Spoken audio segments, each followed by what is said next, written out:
എൻസൈക്ലോബിൻസിന്റെ പുതിയൊരു വീഡിയോയിലേക്ക് നിങ്ങൾക്ക് ഏവർക്കും സ്വാഗതം. സംസ്ഥാനത്തെ മെയ് മാസത്തിലെ ക്ഷേമ പെൻഷന്റെ ആനുകൂല്യ വിതരണം തിങ്കളാഴ്ച മുതൽ ആരംഭിക്കുമെന്ന അറിയിപ്പുകളാണ് കഴിഞ്ഞ ദിവസങ്ങളിൽ എത്തിയിരിക്കുന്നത്. അപ്പോൾ ഇതുമായി ബന്ധപ്പെടുത്തിയുള്ള ചില പ്രധാനപ്പെട്ട അറിയിപ്പുകളാണ് ഈ വീഡിയോയിലൂടെ ഷെയർ ചെയ്യുന്നത്. നമ്മുടെ വീഡിയോസ് ആദ്യമായി കാണുന്ന സുഹൃത്തുക്കളാണെങ്കിൽ ആദ്യമേ തന്നെ ചാനൽ ഒന്ന് സബ്സ്ക്രൈബ് ചെയ്യുക. അപ്പോൾ നമുക്ക് വിശദാംശങ്ങളിലേക്ക് കടക്കാം.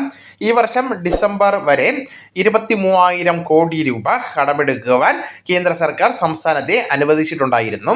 ഈ മാസം 12-ന് 2,800 കോടി രൂപ കടമെടുത്തിരുന്നു. പുതിയ UDF സർക്കാർ മെയ് 26 ചൊവ്വാഴ്ച റിസർവ് ബാങ്ക് വഴി കടപ്പത്ര ലേലത്തിലൂടെ 1,800 കോടി രൂപ കടമെടുക്കുന്നുണ്ട്. ഈ തുക ലഭിച്ച ശേഷമായിരിക്കും ക്ഷേമ പെൻഷന്റെ വിതരണം പൂർണ്ണതോതിൽ ആരംഭിക്കുന്നത്. തിങ്കളാഴ്ച വൈകുന്നേരം ബാങ്ക് അക്കൗണ്ടുകളിലേക്ക് ചിലപ്പോൾ ഭാഗികമായിട്ട് പെൻഷൻ വിതരണം ആരംഭിക്കുന്നതാണ്. ചൊവ്വാഴ്ച കടപ്പത്ര ലേലത്തിലൂടെ റിസർവ് ബാങ്കിൽ നിന്ന് വായ്പയായിട്ട് ലഭിക്കുന്ന തുക കൂടി എത്തിയ ശേഷമായിരിക്കും ബാങ്ക് അക്കൗണ്ടുകളിലേക്കും സഹകരണ ജീവനക്കാർ വഴി വീടുകളിലേക്കുള്ള ക്ഷേമ പെൻഷന്റെ വിതരണം സജീവമാകുന്നത്. വീടുകളിലേക്കുള്ള പെൻഷൻ വിതരണമൊക്കെ പൂർത്തീകരിക്കുവാൻ സാധാരണഗതിയിൽ 10 ദിവസം വരെ എടുക്കാറുണ്ട്. ഇതോടൊപ്പം തന്നെ സംസ്ഥാനത്ത് ഈ വർഷം മുതൽ ആരംഭിച്ച സ്ത്രീ സുരക്ഷാ പെൻഷൻ പദ്ധതിയുടെ വിതരണവും ഈ മാസം അവസാനത്തോടുകൂടി ഉണ്ടാകുമെന്നുള്ള റിപ്പോർട്ടുകൾ കൂടി വരുന്നുണ്ട്. സ്ത്രീ സുരക്ഷാ പെൻഷൻ പദ്ധതി ഈ സർക്കാരും തുടർന്ന് കൊണ്ടുപോകുമെന്നാണ് ലഭിക്കുന്ന വിവരങ്ങൾ. ഈ വകുപ്പ് കൈകാര്യം ചെയ്യുന്നത് തദ്ദേശ സ്വയംഭരണ വകുപ്പാണ്. പുതിയ തദ്ദേശ സ്വയംഭരണ വകുപ്പ് മന്ത്രി KM ഷാജി ചുമതല ഏറ്റെടുത്തിട്ടുണ്ട്. സ്ത്രീ സുരക്ഷാ പെൻഷന്റെ പുതിയ അപേക്ഷകൾ സമർപ്പിക്കുന്നതിനായിട്ട് K-സ്മാർട്ട് പോർട്ടൽ വീണ്ടും ഓപ്പൺ ആക്കിയിട്ടുണ്ട്. കഴിഞ്ഞ 2 മാസമായിട്ട് ഇതിന്റെ പുതിയ അപേക്ഷകൾ നൽകുവാൻ സാധിച്ചിരുന്നില്ല.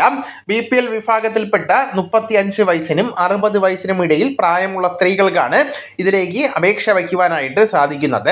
വിധവാ പെൻഷൻ, ഭിന്നശേഷി പെൻഷൻ തുടങ്ങിയ മറ്റ് ക്ഷേമ പെൻഷനുകൾ ലഭിക്കാത്തവർക്ക് ഈ ഒരു ആനുകൂല്യത്തിന് അപേക്ഷിക്കുവാൻ അർഹത ഉണ്ടായിരിക്കുന്നതാണ്.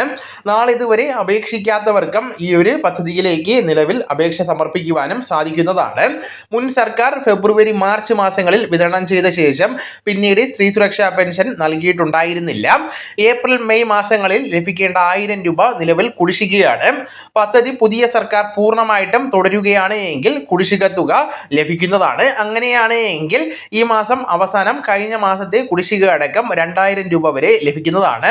കാര്യമായ മാറ്റങ്ങളുടെ, അതായത് APL വിഭാഗത്തിലെ പാവപ്പെട്ടവരെ കൂടി ഉൾപ്പെടുത്തുന്ന തരത്തിലൊക്കെ പുതുക്കിയ രീതിയിലായിരിക്കും പദ്ധതി തുടരുന്നത് എങ്കിൽ അടുത്ത മാസം മുതൽ 1,000 രൂപ വീണ്ടും ഗുണഭോക്താക്കൾക്ക് ലഭിച്ചു തുടങ്ങുന്നതാണ്. ആ ഒരു സാഹചര്യത്തിൽ കുടിശ്ശിക ഒരുപക്ഷെ ലഭിക്കുകയില്ല. ഇതോടൊപ്പം തന്നെ യുവതീ-യുവാക്കൾക്ക് വേണ്ടിയുള്ള പുതുതായിട്ട് ആരംഭിച്ച കണക്ട് യുവർ സ്കോളർഷിപ്പിന്റെ മെയ് മാസത്തെ തുക ലഭിക്കുവാനുണ്ട്. 18 വയസ്സിനും 30 വയസ്സിനും ഇടയിൽ പ്രായമുള്ള സർക്കാർ ജോലി അല്ലെങ്കിൽ പൊതുമേഖലാ ജോലികൾ ഇവയ്ക്കായിട്ട് അപേക്ഷ സമർപ്പിച്ചിട്ടുള്ളവരും നൈപുണ്യ കോഴ്സുകളിൽ ചേർന്നിട്ടുള്ളവരുമായിട്ടുള്ള യുവതീ-യുവാക്കൾക്ക് മാസം 1,000 രൂപ ഒരു വർഷം നൽകുന്ന പദ്ധതിയാണിത്. 1,00,000-ലധികം പേർ ഇതിന്റെ ഗുണഭോക്താക്കളായിട്ടുണ്ട്. ഇവർക്കുള്ള ആനുകൂല്യം ഈ മാസം അവസാനത്തോടുകൂടി അക്കൗണ്ടുകളിലേക്ക് എത്തുമെന്നാണ് പ്രതീക്ഷിക്കുന്നത്. സ്ത്രീ സുരക്ഷാ പെൻഷൻ, കണക്ട് യുവർ സ്കോളർഷിപ്പ് എന്നിവയുടെ ഏറ്റവും പുതിയ അപ്ഡേറ്റുകൾ സർക്കാരിന്റെ ഭാഗത്ത് നിന്ന് വരുമ്പോൾ കൃത്യമായിട്ട് തന്നെ നിങ്ങളെ അറിയിക്കുന്നതാണ്. അപ്പോൾ ഈ വിവരങ്ങൾ നിങ്ങളുടെ സുഹൃത്തുക്കളിലേക്കും മറ്റ് ഗ്രൂപ്പുകളിലേക്കും കൂടെ ഷെയർ ചെയ്യുക.